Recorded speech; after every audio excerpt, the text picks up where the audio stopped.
Shalom Ibu Bapa dan Saudara sekalian yang terkasih dalam Kristus Yesus.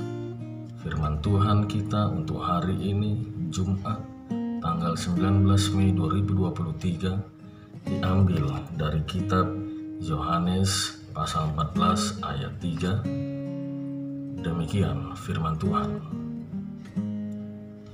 Dan apabila aku telah pergi ke situ dan telah menyediakan tempat bagimu, aku akan datang kembali dan membawa kamu ke tempatku, supaya di tempat di mana aku berada, kamu pun berada.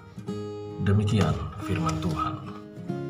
Dalam satu pengajaran dan percakapan pada saat perjamuan, Yesus mengatakan kepada murid-muridnya, "Hanya seketika saja lagi aku ada bersama kamu. Kamu akan mencari aku, dan seperti yang telah kukatakan kepada orang-orang Yahudi, ke tempat aku pergi, tidak mungkin kamu datang. Demikianlah pula aku mengatakannya sekarang juga kepada kamu."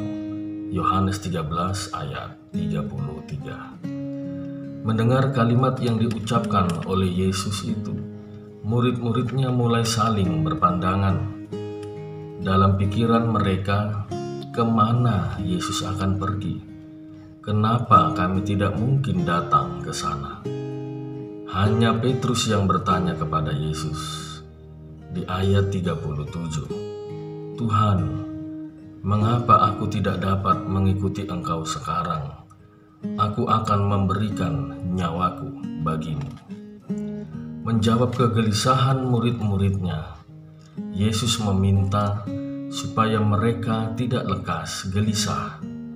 Dalam Yohanes 14 ayat 1 dan 2, Yesus mengatakan, "Janganlah gelisah hatimu, percayalah kepada Allah, percayalah juga kepadaku. Di rumah Bapa-Ku banyak tempat tinggal.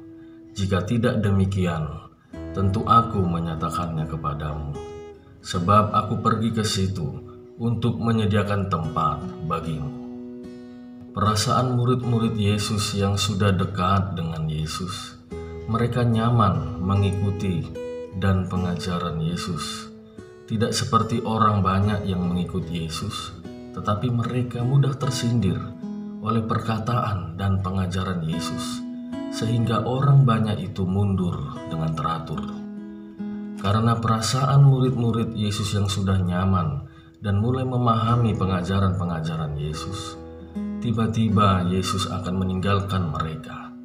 Disitulah mereka gelisah, seakan-akan bertanya-tanya, "Bagaimana dengan kami?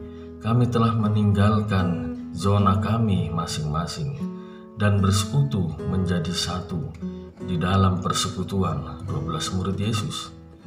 Apakah kami akan dan harus kembali ke model hidup kami seperti yang dulu? Atau apa yang harus kami kerjakan?" Mereka gelisah lantaran belum mengetahui mengapa Yesus harus pergi dan meninggalkan mereka. Untuk apa Ia melakukan itu?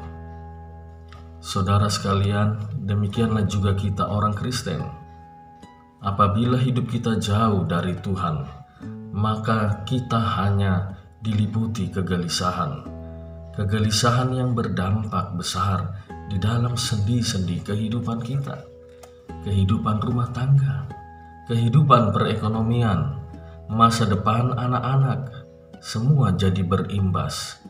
Karena itulah, sebelum Yesus mengatakan mengapa Dia harus pergi dan untuk apa Dia pergi, Yesus meminta mereka untuk tidak gelisah ataupun khawatir, tetapi percaya kepada Allah dan kepada Kristus, membuat hati dan pikiran mereka menjadi tenang. Kegelisahan dan kekhawatiran tidak menyelesaikan masalah, tapi percaya kepada Allah dan kepada Kristus membuat kita tenang dan optimis di dalam pengharapan. Rupa-rupanya Yesus tidak benar-benar meninggalkan murid-muridnya dan kita, tapi Ia pergi untuk misinya yang mulia, yaitu ada dua. Yang pertama, menyediakan tempat bagi kita. Yang kedua, Ia akan datang kembali dan membawa kita ke tempat di mana Ia berada. Tuhan Yesus datang ke dunia ini tidak hanya untuk membawa keselamatan dan penebusan dosa-dosa bagi kita para pendosa, tetapi juga menyediakan tempat dan membawa kita ke rumah Bapa yang kekal. Ada pertemuan, pasti ada perpisahan. Setelah perpisahan di dalam Kristus, ada pertemuan kembali di dalam rumah Bapa, rumah untuk saudara dan saya, rumah yang tidak ada lagi pertengkaran, rumah yang tidak ada lagi saling mencurigai, tidak ada dusta, melainkan rumah yang penuh damai, penuh puji-pujian, riang, tawa, dan sukacita. Seperti yang dikatakan firman Tuhan dalam Wahyu 14 ayat 12, yang penting di sini ialah ketekunan orang-orang kudus yang menuruti perintah Allah dan iman kepada Yesus. Amin. Mari kita berdoa. Terima kasih Tuhan atas berkat dan rahmat-Mu yang telah Kau berikan kepada kami. Biarlah Tuhan kami juga menjalani hari-hari ini dengan penuh perlindungan-Mu dan bimbingan. Di dalam nama Tuhan Yesus Kristus kami berdoa. Amin.